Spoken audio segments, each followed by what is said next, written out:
Hi, everybody. It's Patty Grimm. I am an author, speaker, women's advocate, and many times I call myself a badass glass kicker because we have been trying to kick this glass ceiling for so long. At least for me, it goes back to the 90s and the early days when I was in banking and started some international conferences I was running to help empower women to be the best they could be.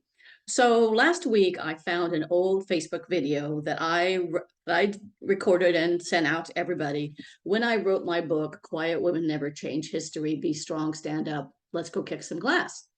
And what occurred to me is after I watched the video is that everything I talked about and the five principles and success secrets I discovered through my 3 years of interviewing over 3,000 people was as relevant, if not more relevant today than it was in 2016 when I first released the book.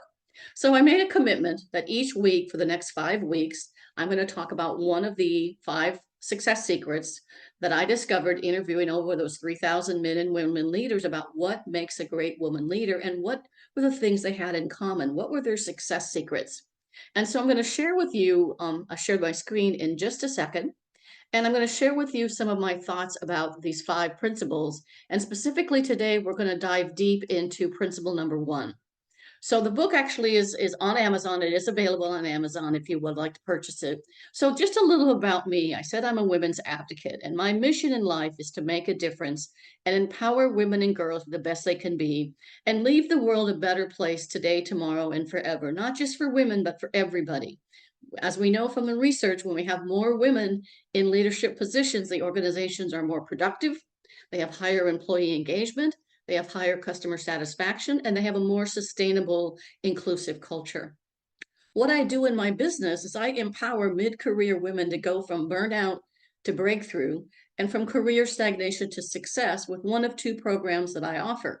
One is called Accelerate Her, which is a program of individual or small group coaching over a series of 5 to 6 sessions, depending on what you're interested in, but individual coaching about how to be a great woman leader. The other one is a Leader Her program, which is a series of workshops and webinars that can be done in person or virtually to help empower women and girls within an organization or within an association.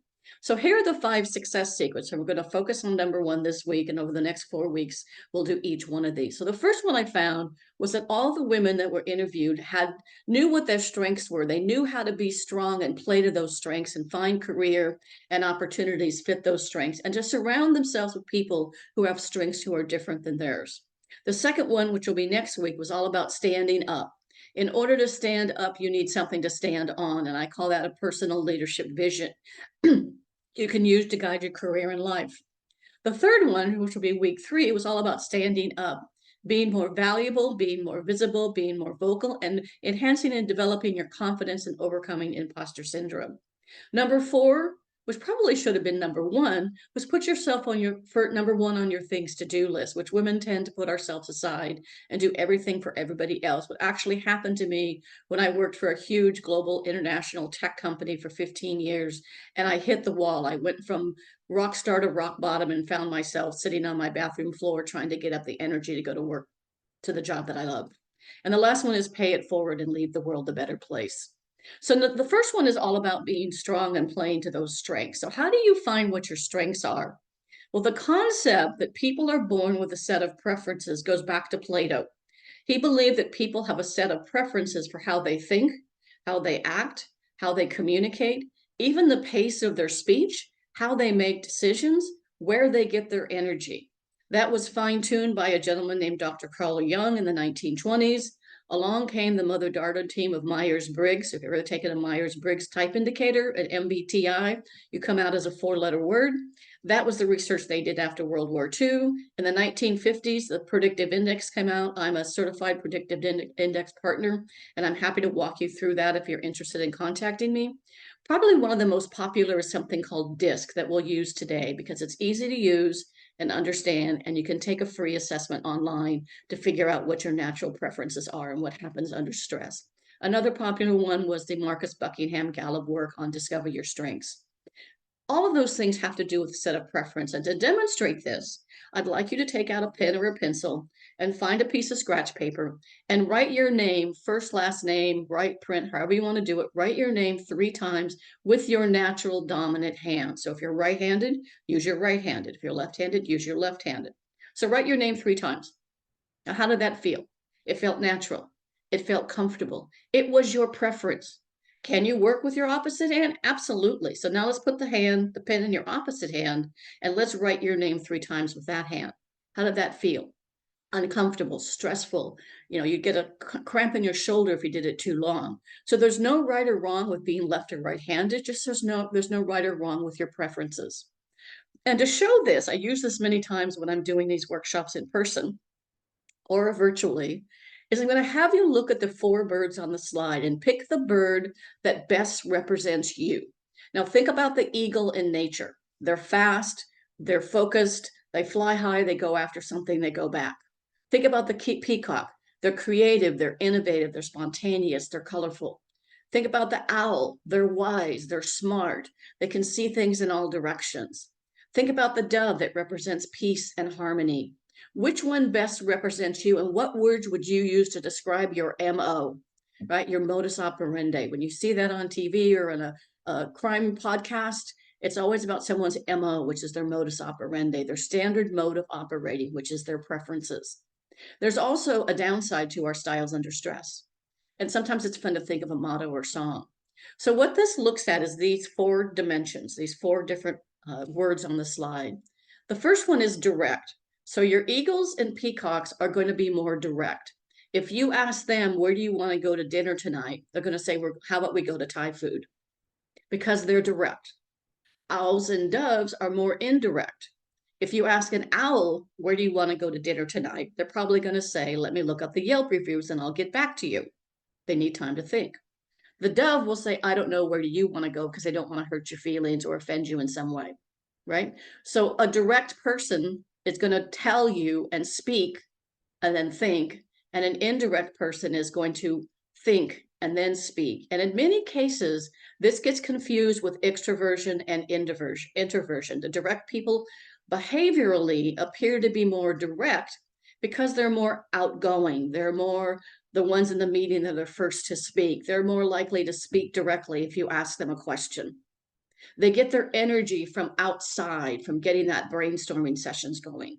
The owls and the doves that are more indirect or more indirect, they get their energy or introversion from going inside first and thinking and then responding. The other 2 dimensions on the side are task or relationship. Your owls and your eagles are more task focused. They think about facts. They think about how things are going to get done. They think about structure and getting things done in an organized way. They don't like chaos. They don't like procrastination or people asking them to do something the last minute. If you ask the task person, the owls and the doves, to hire someone from the team, they're going to look for someone based on their credentials, their certifications, their resume, their background, where they've been. Your peacocks and doves are going to think with their heart. Task with head. Eagles and owls task with head, think with their head. Peacocks and doves think with their heart. So if they're going to hire somebody for the team, they're going to look for someone that fits in the team, someone who seems to be a good fit with the culture, that you think will fit in easily. So the eagles are direct, decisive doers. They get things done. You need all 4 of these on every single team. Under stress to an extreme, they can become dominating, aggressive, and appear to be not good listeners. Your peacocks are inspirational, interactive, interesting, fun, and spontaneous. They love change. They can be seen as impulsive and disorganized and can procrastinate quite frequently. Your owls are going to be more conscientious. They're going to be careful, cautious, careful, complete. They're going to think about structure and past, present, and future. They like details and organization. Unto an extreme, analysis paralysis, or many times they're told they're suffering from analysis paralysis, or they're slow to change. And your doves are going to be supportive, sincere team members. To an extreme, they can be sensitive and too caring, sometimes find it hard to make decisions. So your eagles are going to be brief, be bold, be gone. That would be their motor. Be direct and to the point. They're strong and assertive. They get things done. And you always know where you stand because they're direct and they're action focused. They're in that upper quadrant. Your peacocks involve, excite me, lots of passion and energy. They have, they're positive and assertive because remember, They're direct and people focused because they're optimistic and fun and energizing. They bring energy to the team. They're people oriented and direct. Your owls are give me the details. They're structured, they're organized, they see all sides of an issue. They think before acting. They're indirect, so they're going to be more reserved, and they're going to be more task focused because they create order and structure and calm on the team. Your doves are going to be show me you care. Talk about people orientation. See the human side of the story. They're caring and kind. They have a great pulse on the people in the organization. They can tell you what's going on. They're great coaches and developers of people, and they are indirect and people oriented. And remember, any strength to an extreme becomes a weakness. So sometimes you'll see the eagle described as being too aggressive. You'll see the peacock described as being too flamboyant or too creative. You'll hear the owls of being, you're too detail focused, you're too slow to change. And you'll hear the doves described as you care too much. So how do you figure out what your strengths are?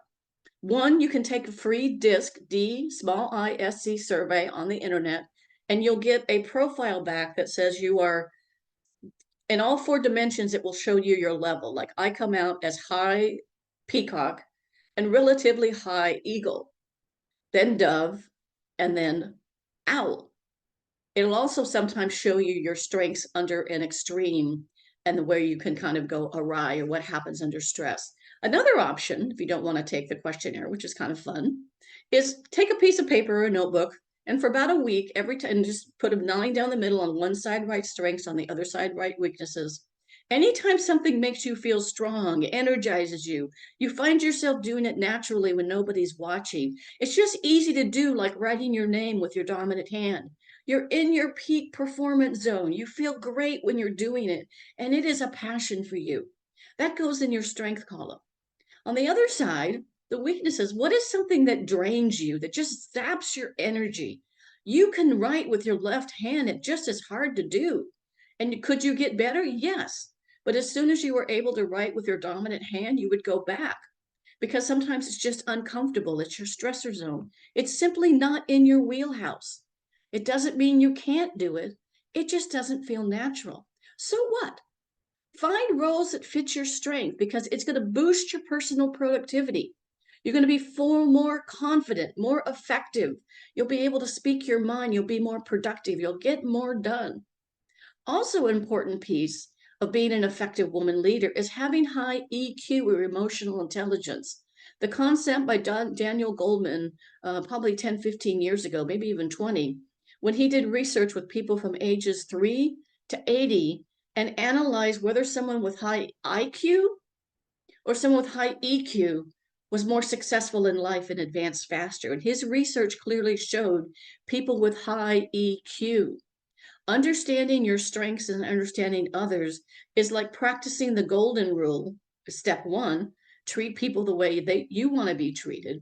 More importantly, the platinum rule, treat people the way they want to be treated.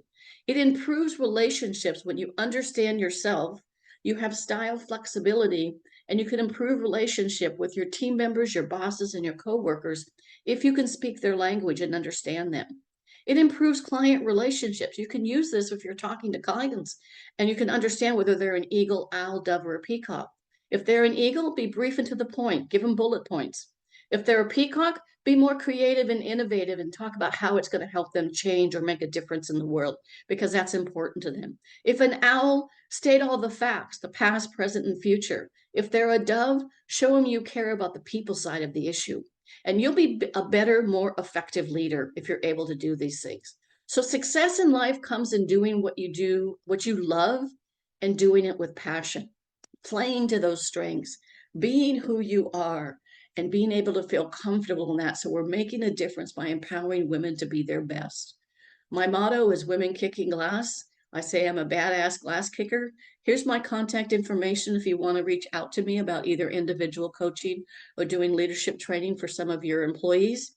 And I want to thank you, and let's go kick that bloody glass ceiling once and for all. Thanks, and have a fantastic day. I'm going to stop sharing.